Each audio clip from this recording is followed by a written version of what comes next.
They made a promise to get rid of each other's family and run away with all the family's money. Chilling Reddit stories. I grew up in a funeral home. I helped out in the office. When I was about 15, we got a call from a man whose wife and infant baby had been murdered in cold blood. There were very few clues. It made headlines. Cops set up surveillance at the viewing. It was heartbreaking as the mother was holding the baby in her arms. I was asked to take the flower cards and periodically get the husband and ask if he recognized the names. I then photocopied them and put them back. I did it because I was a kid. People knew me and I was unobtrusive. I talked to the husband quite a bit. He seemed devastated and shaken. The cops told me they had an eyewitness to someone leaving the house the day of the murder. The witness was a 3-year-old girl. She recognized the man leaving. It was the husband's best friend. Turns out that the friend and the husband had made a pact to kill each other's families and run off with their secretaries.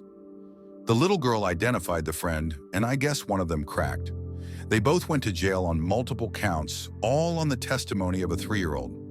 I still cannot believe to this day that that man stood right beside me multiple times, and I had no clue that he and his friend had literally made a pact to get of each other's family. I don't think I ever looked at life the same way after that. What do you think they should be charged with? The next story gets even worse as it tells the story of a serial killer by the name Mohammed Mesfewi. He was a shoemaker who lived in Morocco in the late 19th and early 20th century. He and his accomplice, a 70-year-old woman called Anna, used to drug and kill young women who came to his shop.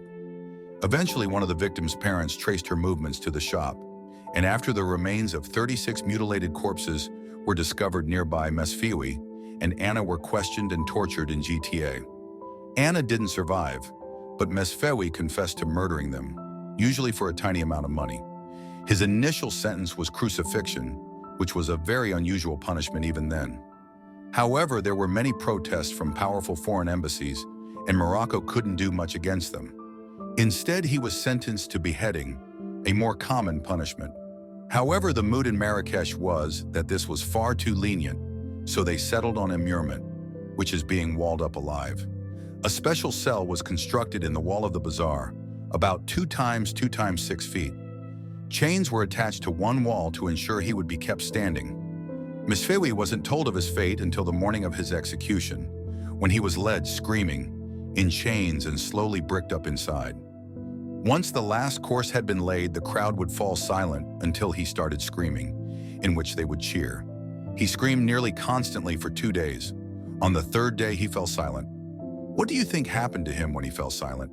And what do you think he should be charged with? Comment your thoughts in the comment sections and don't forget to like and subscribe for more stories like this.